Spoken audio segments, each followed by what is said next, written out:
안녕하십니까? 네, 오늘은 요한 시대의 소망 14장과 18장을 내용으로 말씀을 좀 드리겠습니다. 설교 제목은 너는 어느 쪽이냐고 묻는 말들에 대하여입니다. 먼저 시대의 소망 14장에 보면 침례 요한이 있던 요단강에 제사장들이 찾아오고 제자들은 또 예수님을 만나 메시아를 만났다라고 고백하는 장면들이 나오죠. 시대의 소망 한 구절을 읽어드리겠습니다. 이와 같이 백성들이 열광적이었으므로 산헤드린은 불언관 요한의 사업을 제거하든지 거절하든지 곧 결정을 내리지 않을 수 없게 되었다. 이미 백성들에 대한 그들의 권세는 약해지고 있었다. 자신들의 지위를 어떻게 유지할 것인지가 심각한 문제로 대두되었다.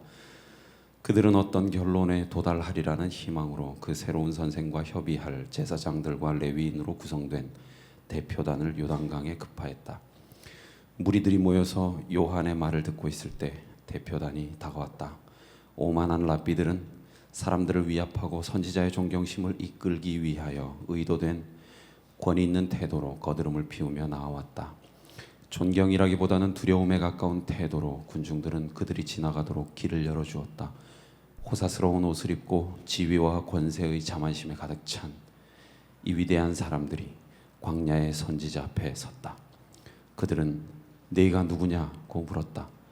요한은 그들의 질문의 의도를 간파하고 그들에게 나는 그리스도가 아니라고 대답하였다. 그러면 무엇이냐? 네가 엘리야냐? 나는 아니라. 네가 그 선지자냐? 아니라. 누구냐? 우리를 보낸 이들에게 대답하게 하라. 너는 내게 대하여 무엇이라 하느냐? 나는 선지자 이사야의 말과 같이 주의 길을 곧게 하라고 광야에서 외치는 자의 소리로라.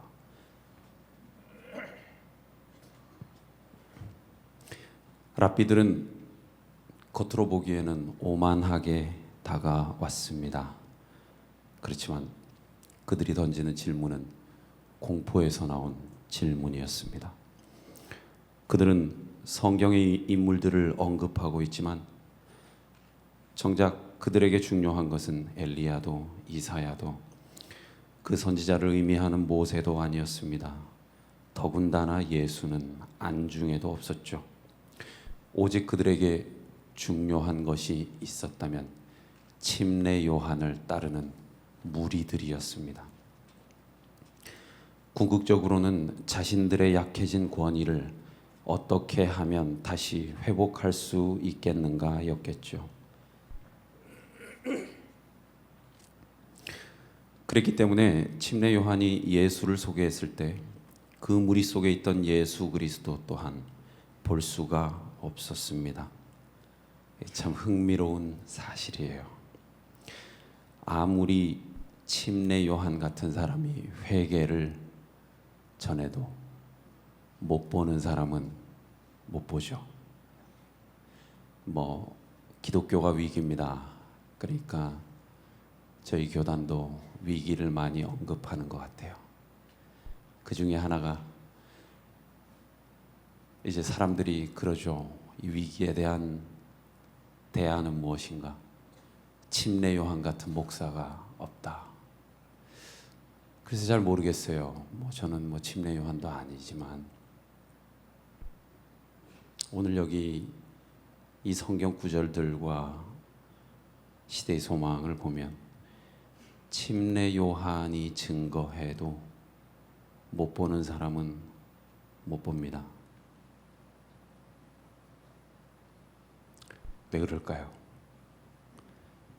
내 신앙의 문제, 침례 요한이 없어서였습니까? 문제가 어디에 있을까요? 문제는 내가 예수를 보려 하지 않는데 있었던 것 아니었습니까? 특히 예수에 정말 관심이 없는 사람들이 있었어요. 신앙을 팔아가지고 자기 직업을 유지하는 사람들이었습니다.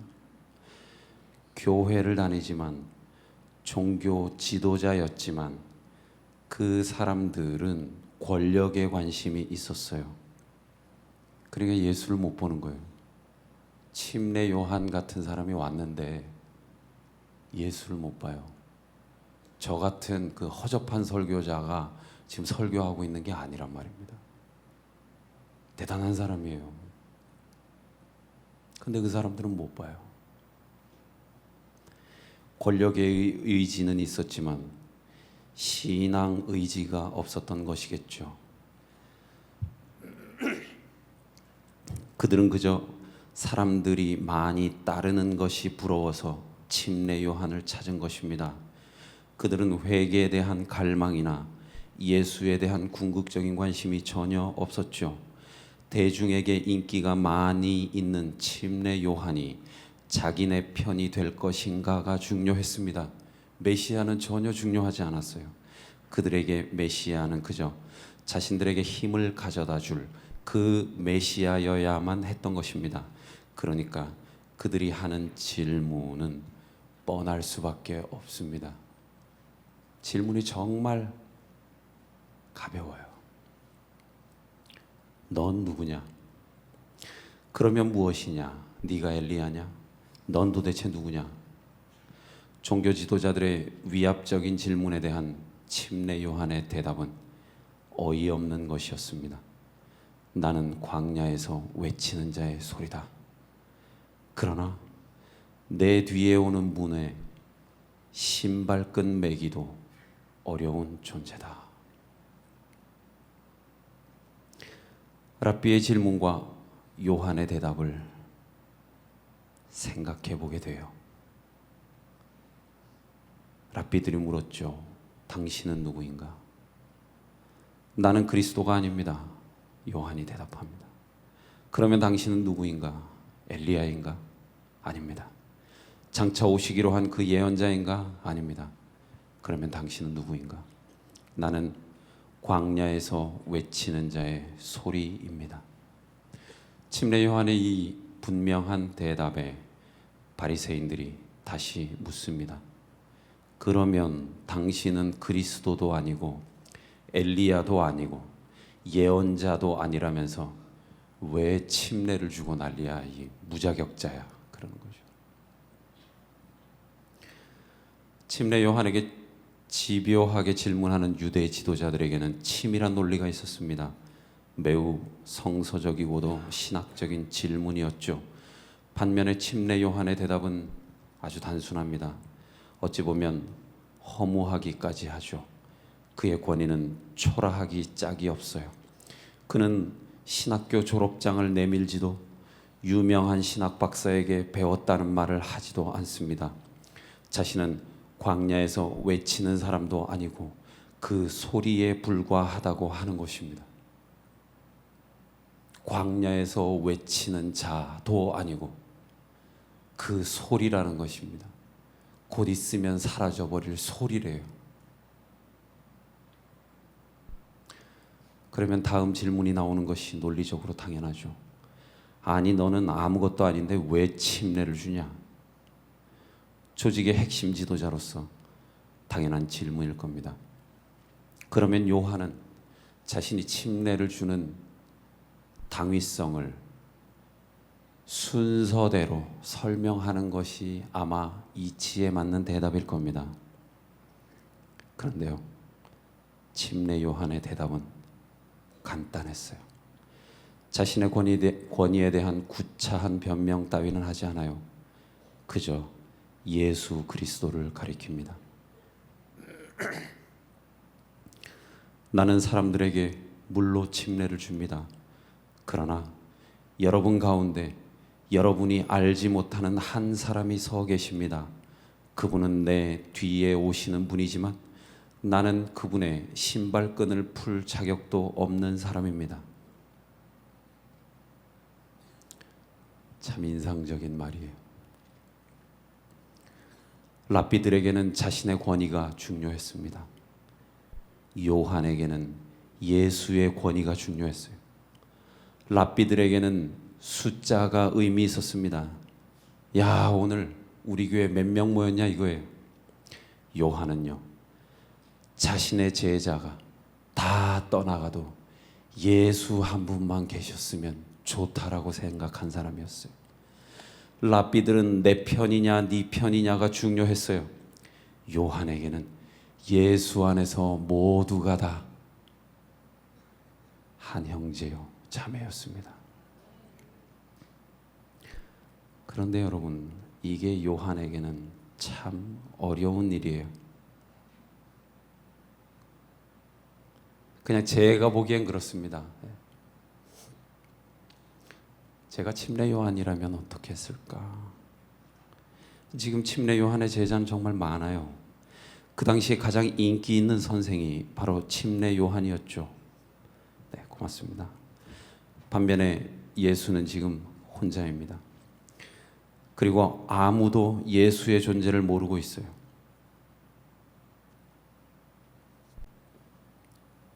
그러면 여러분, 내가 인기가 많아요.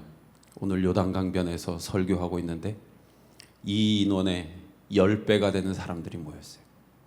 그리고 모인 사람들은 아무도 예수를 몰라요.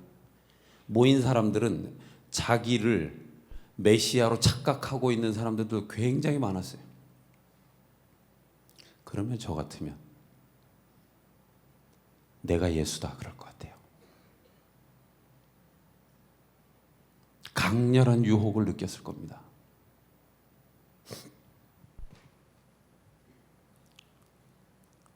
그리고 그는 알았을 거예요.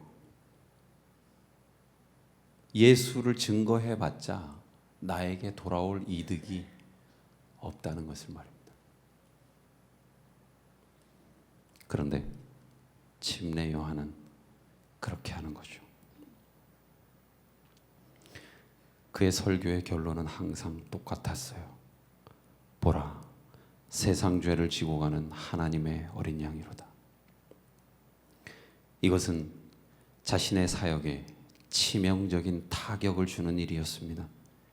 어쩌면 그 기별은 자신의 인생을 파멸로 이끌고 가는 행위였죠. 여러분, 예수를 증거하는 일이 어떤 일일까요?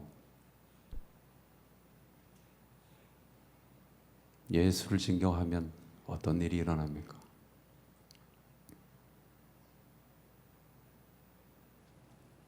침례 요한처럼 그렇게 될 수 있는 일이 예수를 증거하는 일 아니겠습니까? 자신의 존립 기반을 통째로 잃어버릴 수도 있는 것. 그것이 침례 요한에게는 예수를 가리키는 일이었어요. 예수를 증거했는데 내가 높임을 받았다. 그 어떻게 생각하세요? 어제 설교가 마치고 몇 분이 저에게 찾아왔어요. 저를 좋아한다 하셨어요. 제자가 생긴 거죠. 제 개인적으로는 참 영광스러운 일입니다. 목회 한 8년 쉬고 다시 목회에 돌아와 보니까 대학 나온 제가 가방끈이 제일 짧더라고요.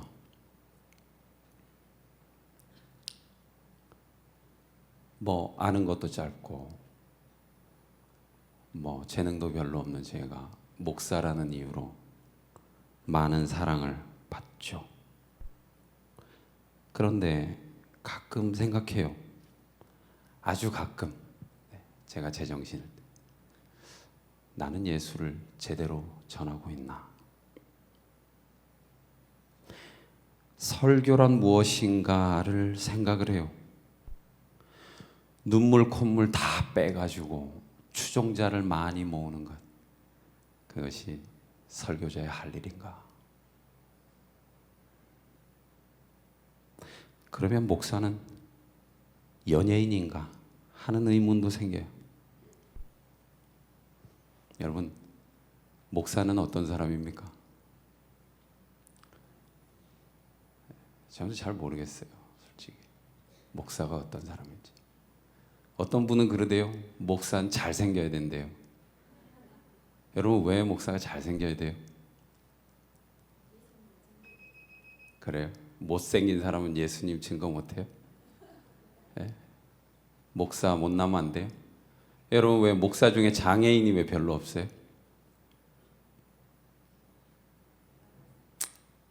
이상한 일 아닙니까? 요한은 예수를 전했어요. 그리고 제자를 다 잃었습니다. 그의 생존 기반이 다 사라진 거예요. 여러분, 교회가 예수를 제대로 전하면 그 교회가 커집니까? 작아집니까? 대답하기 참 어려워요. 왜냐하면 침례 요한 때문에 그래요.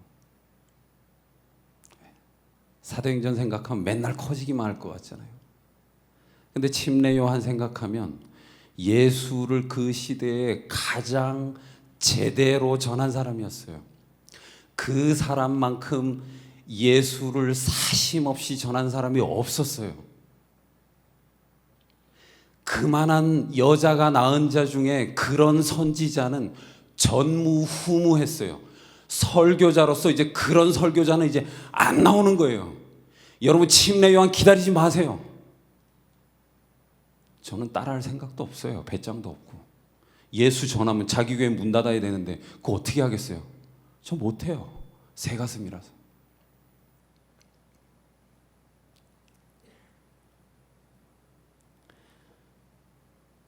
다들 그게 두려운 것이죠.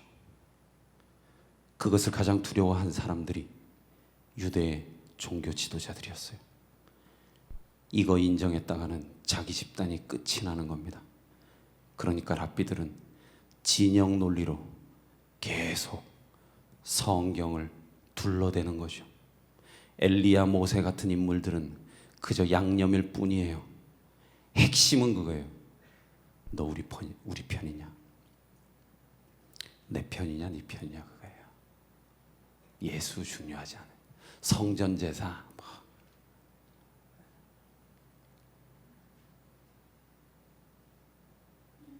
그리고 그 질문의 배후에는 나는 살기 위해서 필사적으로 이 질문을 한다. 그게 막 느껴져요. 왜 느껴지는지 아세요? 제가 이걸 왜 느낄까요? 제가 월급장이 목사라서 그래요.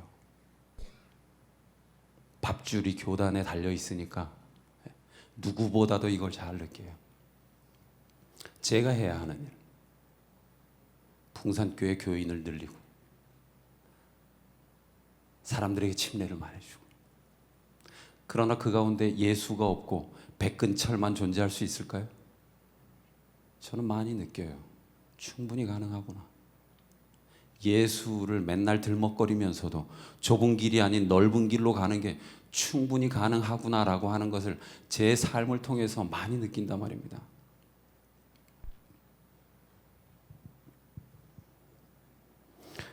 그것이 옳은가? 그것이 목회인가? 고민이 돼요. 제가 자주 말씀드리는 말이지만 우리는 재림운동으로 시작된 단체예요. 예수 재림. 예수님 때문에 생겨난 교단입니다. 예수 있고 교단이 있었어요. 교단 때문에 예수를 십자가에 못 박으면 안 됩니다. 어떤 사람들은 교단 밑에 예수가 있어요. 다니엘계시록은 재림교단을 변증하기 위해 존재하는 것이 아니고 예수 그리스도를 나타내기 위해 존재하는 것입니다. 맞습니까? 기본교리 28은 재림교회의 가르침이 얼마나 우수한 것을 나타내기 위한 것입니까? 아니면 예수를 보라고 하는 외침입니까? 그럼 여러분 이상하게 해석하지 마세요. 왜 결론을 그러니까 제7일 안식일 예수재림교는, 그러니까 예수 그리스도가 돼야 되는 겁니다. 교단은 아무래도 좋아요. 목사 아무래도 좋습니다. 뭐가 중요합니까, 여러분? 침례 요한이 그랬어요. 우리가 만약에 그 모든 가르침의 결론이 예수가 아닌 것으로 결론을 내버린다면 자부심이야 있겠죠. 내가 가르치는 이 교회, 내가 이끈 어떤 소그룹, 그거의 특성을 부여하면 좋을 겁니다. 그러나 침례 요한은 그렇게 하지 않았어요. 여러분 기억하세요. 예수로 시작해서 예수로 끝이 나는 것, 그것이 기독교입니다. 그래서 요한복음 3장 30절에 그는 흥하여야 하고 나는 쇠하여야 하리라 그랬죠. 쉬운 성경은 이렇게 번역하고 있어요. 그분은 점점 더 위대해질 것이고 나는 점점 더 사람들의 관심에서 멀어지게 될 것이다. 복음서를 읽으면서 늘 벽을 느꼈던 한 인물, 그 사람은 침례 요한이었습니다. 예수님은 신적인 존재니까 늘 여루였어요. 그런데 침례 요한, 그의 이야기는 항상 저에게 좌절이었습니다. 신학과 1학년 때부터 설교를 해왔지만 침례 요한이 제 설교의 주제였던 적은 단 한 번밖에 없었어요. 그만큼 부담스러운 인물이었죠. 젊은 사람들 말로 넘사벽입니다. 그 벽을 넘을 수가 없을 것 같아요. 제가 부담을 가진 이유는 단순해요. 그는 흥하여야 하고 나는 쇠하여야 하리라. 아, 이거 어떻게 인간으로 어떻게 이런 말을 하지? 쇠한다는 말, 그것은 무엇과 비교해서 못하게 되다라는 말입니다. 우리가 불행해지는 대부분의 이유는 누구와 비교하기 때문이죠. 나와 아무 상관이 없는 어떤 존재는 나를 불행하게 만들지 않습니다. 그러나 나의 동료가 나보다 잘 되거나 나의 친구가 나보다 낫거나 할 때 고민이 되는 겁니다. 이렇게 개인적인 비교도 힘들지만 대중들의 공개적인 비교는 더 어렵죠. 이제 사람들이 모이면 수근수근 하는 겁니다. 야, 침례 요한 이제 한물 갔다며. 그 사람보다 더 위대한 선지자가 나왔다며. 그 사람이 진짜 메시아라며.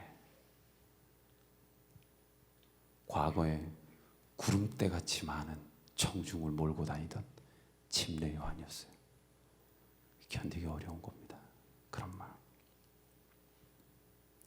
그러면 예수님이 약간의 동료 의식이라도 발휘해야죠. 아무리 그래도 양심이 조금이라도 있으면 침례 요한의 제자들을 그렇게 쏙쏙 빼가면 안 되죠. 요한을 좀 도와줘야 되는 거 아닙니까? 그래도 전임자잖아요. 근데 이분은 그냥 그런 게 없어요. 그냥 자기 길 가는 거예요. 옥에 갇혔다 그래도 방문도 안 가는, 예? 정말 냉혈한이 예수님이었어요. 이해가 안 되지 않습니까, 여러분? 왜 그랬습니까? 영성이 뛰어난 사람일수록 그걸 견뎌야 되는 거죠. 깊은 영성을 소유한 사람일수록 그가 만나는 시험은 너무도 가혹한 것입니다. 그게 침례 요한의 운명이었어요. 그런데 그걸 정말 못 견디게 힘들어한 사람들이 있었어요. 침례 요한의 제자들이었습니다. 그래서 요한에게 일러 바쳐요.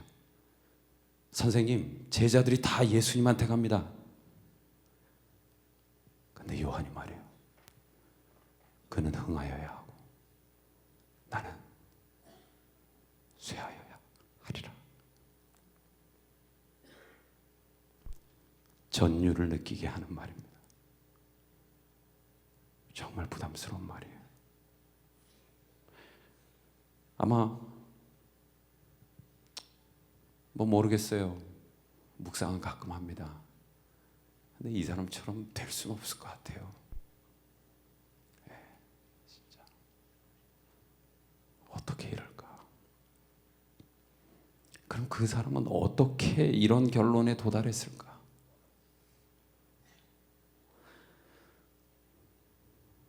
한비아의 책을 읽으면서 희미하게 그 힌트를 발견할 수가 있었어요.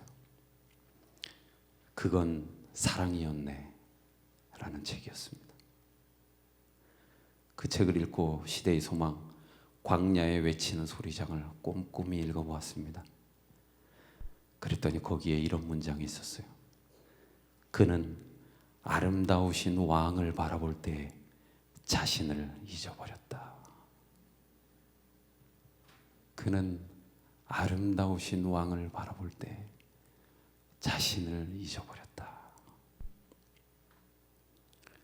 아름다운 왕 예수를 묵상하면서 사랑에 빠진 겁니다. 그래서 요한은 완전히 자신을 잊어버리죠. 우리는 성화의 높은 경지를 무아, 몰아, 망아의 경지로 생각해 왔습니다. 그리고 그것을 위해 노력해야 한다고 교육받아 왔습니다. 또한 끊임없이 자아를 내려놓아야 한다고 배워왔습니다. 그런 무아의 경지는 어떻게 이르러 오는 것일까요? 훈련으로 오는 것일까요? 아니면 자연스럽게 찾아오는 것일까요? 아니면 그 두 가지가 다 필요한 것일까요? 영화를 보는 사람, 음악에 심취하는 사람, 독서 산매경에 빠지는 사람들은 자연스럽게 자아를 잊어버립니다. 공연하는 가수는 자신을 잊고 노래에 몰입하고,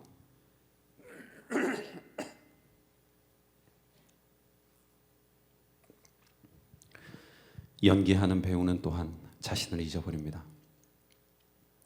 그것은 교육을 통해서 만들어지는 것이 아니죠. 그것은 희생과 헌신 혹은 의지의 산물이라고 설명할 수 있는 것이 아닐 겁니다. 그것은 끝없는 훈련으로만 도달할 수 있는 신앙의 경지 또한 아닐 겁니다. 그것은 사랑함으로 이르러 오는 자연스러운 경지입니다. 오강남 교수님은 자신의 책 종교란 무엇인가에서 황홀경, 엑스터시라는 말을 설명했어요. 엑스터시가 뭐냐? 밖에 서 있는다라는 말이라는 거예요. 나라는 의식 바깥에서 이루어지는 몰아의 경지라는 거죠. 그 말을 하면서 두 종류의 사랑이 있다고 설명했어요. 아가페는 자신을 주는 사랑이고, 에로스는 남을 사랑하되 나를 위해 하는 사랑이라고 했습니다. 에로스는 자기의 유익을 구하는 사랑이래요. 대가를 바라는 사랑이래요.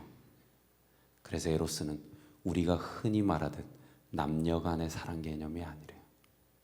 내가 너 사랑했으니까 넌 나한테 뭘 줄 거냐 하면 다 에로스라는 거예요. 교회에서 우리는 아가페 사랑이 아니라 에로스 사랑을 많이 해요. give and take를 전제로 사랑하는 것이죠. 대부분 우리의 불행은 어디서 오는가? 사랑한다고 말하는 관계에서 일어납니다. 왜 그럴까요? 사랑했는데 뭐가 없어요? 결과가 없어요. 그게 에로스 사랑이라는 거예요. 사랑받지 못했기 때문에 내가 투자한 만큼 돌아오지 않은 거예요. 내가 이 정도 사랑해줬는데 너 왜 요만큼 날 사랑하는 거지 하는 거예요. 어쩌면 그것이 우리가 칭송하는 사랑의 정체인지도 모릅니다. 내가 한 사랑이 아가페인가 아니면 에로스인가 알 수 있는 방법이 있어요. 그것이 바로 침례 요한이 맞았던 상황이었습니다. 사랑을 말하고 가르치지만 자기 밥그릇을 빼앗길 때 쉽게 그 사랑은 무언가를 얻기 위한 구호에 불과했음이 드러납니다. 제사장들이 침례 요한에게 그랬죠. 그래서 제사장들이 너의 침례가 누구의 권세에서 온 것인지를 따져 물은 것입니다. 침례 요한의 제자들이 했던 논쟁도 비슷한 것이죠. 너희가 하는 침례가 정당하냐 하는 것입니다. 겉으로 보면 그것은 신학에 대한 논쟁이었지만 속으로 들어가 보면 그것은 밥그릇 싸움이었습니다. 신앙인들은 누구나 사랑을 말해요. 그러나 자신에게 돌아오길 기대했던 반대의 그 뿔을 빼앗길 때, 그때 자신이 추구하고 말해왔던 사랑의 정체가 드러나는 것이죠.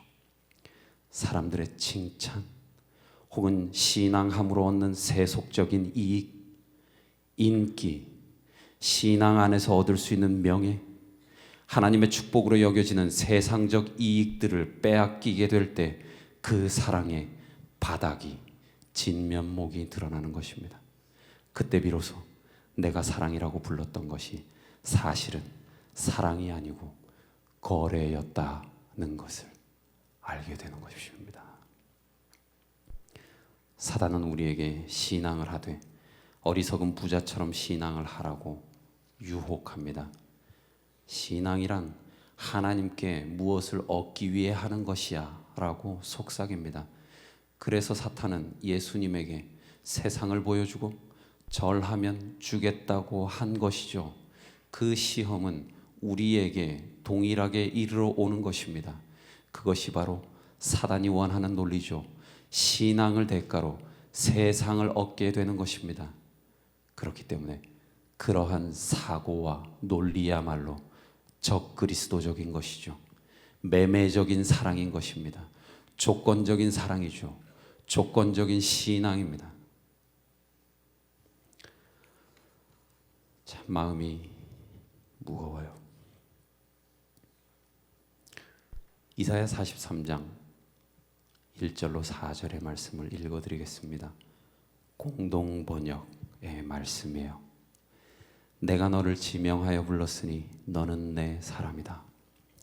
내가 물결을 헤치고 건너갈 때 내가 너를 보살피리니 그 강물이 너를 휩쓸어 가지 못하리라. 내가 불 속을 걸어가더라도 그 불길에 너는 그을리지도 타버리지도 아니하리라.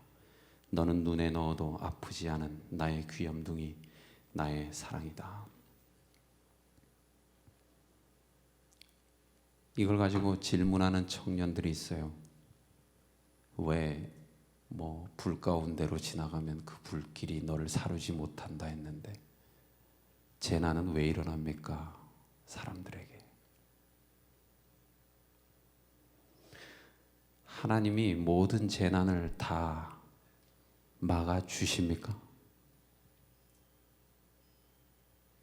그렇던가요? 다 구해주셨어요? 아니죠. 그러면 이 말씀을 어떻게 봐야 할까? 오래 고민했었어요. 하나님이 혹시 불을 끄거나 물을 막지 않는다 할지라도 그의 사랑은 막을 수 없다는 것이라고 저는 이해하게 되었습니다. 때로 재난이 사랑하는 사람을 태우고 사랑하는 사람을 휩쓸어 갈 수도 있어요. 그러나 하나님의 마음 속에 있는 그 사랑은 그 물이 휩쓸지도 그 불이 태워버릴 수도 없다는 것이죠. 예수 그리스도를 사랑하는 사람도 마찬가지입니다. 사단이 침례 요한의 목숨을 빼앗을 수는 있었지만 요한의 마음 속에 있는 예수에 대한 그 절절한 사랑만큼은 어떻게 할 수 없었다는 것입니다. 사단이 예수 그리스도를 십자가에 달아버릴 수는 있었지만 그 마음 속에 있는 백근철에 대한 그 뜨거운 사랑까지 못 박아 멸해버릴 수는 없었다는 것입니다. 그래서 누가 우리를 그리스도의 사랑에서 끊으리요? 그런 것이죠. 그 사랑을 막을 수 있는 재난은 없어요. 거래 관계만큼 쉬운 관계는 없죠. 직업이 바뀌면 가장 끊어지기 쉬운 관계입니다. 그런데요, 이건 절대 끊을 수 없는 관계라는 것이죠. 지독한 사랑입니다. 하나님이 인간에게 무언가를 얻을 수 있기 때문에 사랑하셨다면 절대 이런 말을 하지 않았을 겁니다. 누가 우리를 그리스도의 사랑에서 끊으리요? 저 같으면 대상을 정했을 것 같아요. 근데 그렇게 안 해요. 진짜 사랑이었죠. 한비아의 책에 나오는 이야기 하나 읽어드리고 마치려고 합니다. 7년 전 잠비아에서 있었던 일이다. 에이즈가 창궐한 지역에 설상가상으로 지독한 가뭄이 들었다. 차를 타고 지나가는데 다 쓰러져가는 집 담장에 분필로 그린 십자가가 있고 그 밑에 하느님은 어떤 경우에도 당신을 사랑하십니다 라는 문구가 대문짝만하게 쓰여 있는 것이 눈에 띄었다. 호기심에 그 집을 둘러보기로 했다. 집 안으로 들어가니 20살 전후의 청년이 마당에서 책을 읽고 있었다. 얼굴이며 목이며 양손에 부스럼이 가득한 게 한눈에도 에이즈 말기 환자였다. 읽고 있던 책은 성경이었다. 둘러보니 담장뿐만 아니라 집안의 벽에도 온통 성경 구절이 적혀 있었다. 청년은 이 마을에서 성실하기로 이름난 교사이자 독실한 기독교 신자인데 재작년 오토바이 사고로 수술을 받다가 수혈을 통해서 에이즈에 걸렸다고 한다. 같이 갔던 방송국 기자가 물었다. 성경 어디를 읽고 있었어요? 욥기요. 하나님이 저에게 왜 이런 고통을 주시는지 알고 싶어서요. 하지만 나는 고통도 하나님 사랑의 다른 이름이라는 것을 믿어요. 사람들이 모를 뿐이죠. 하나님이 원망스럽지 않아요? 원망은요, 하나님은 우리에게 늘 좋은 것을 주시죠. 지금은 솔직히 몰라요. 왜 하나님이 절 에이즈에 걸리게 하셨는지. 그러나 하나님께 감사드립니다. 이런 고통 중에 있는 저를 무척 사랑하신다는 걸 잘 알기 때문이죠. 욥기의 욥처럼 말이에요.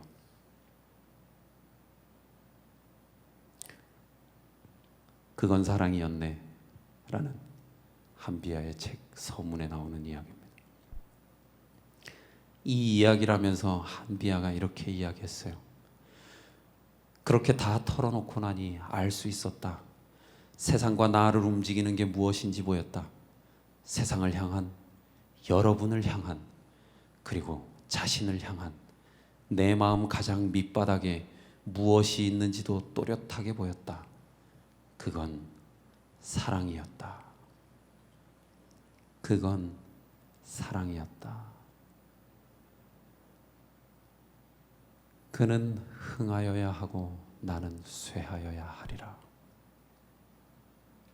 그 절박한 상황 속에서 이제 곧 참수형을 당하게 될 그의 입에서 나온 마지막 유언과도 같은 말, 그는 흥하여야 하고 나는 쇠하여야 하리라. 그렇게 말한 이유가 이 이유 때문이 아니었을까요? 그건 사랑이었네. 너는 누구의 편이냐? 라고 하는 하찮은 질문을 하는 사람이 아니었어요. 침례 요한에게는 바울파냐 아볼로파냐라고 하는 게 중요하지 않았습니다. 그에게는 유대인이냐 헬라인이냐 이방인이냐라고 하는 구분이 별 의미가 없었어요. 그가 죽는 순간까지도 관심을 가지고 있었던 그의 삶에 정말 거의 유일한 관심사는 그는 흥하여야 하고 나는 쇠하여야 하리라 였습니다. 기도하겠습니다. 하나님 아버지, 오늘 아침에도 저희를 깨워주셔서 감사합니다. 그리고 침례 요한의 삶을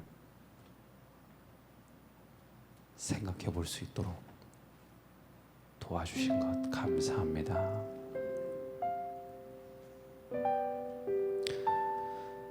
모르겠습니다.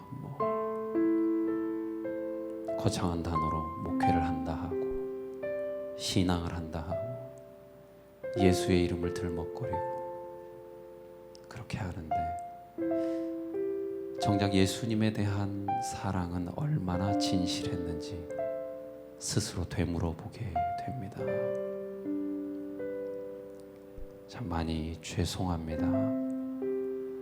그렇지만 아버지 하나님, 그때 침례 요한이 했던 그 아름다운 말을 생각해보는 저희가 될 수 있도록 도와주십시오. 어떤 경우에 있어서도 예수의 그 깊고 넓은 사랑을 묵상하고 그 아름다운 사랑에 감동한 결과로 그는 흥하여야 하고 나는 쇠하여야 하리라는 고백이, 그 간증이 우리에게도 일어날 수 있도록 도와주십시오. 우리를 위해 기꺼이 십자가를 지신 예수 그리스도 이름으로 기도드립니다.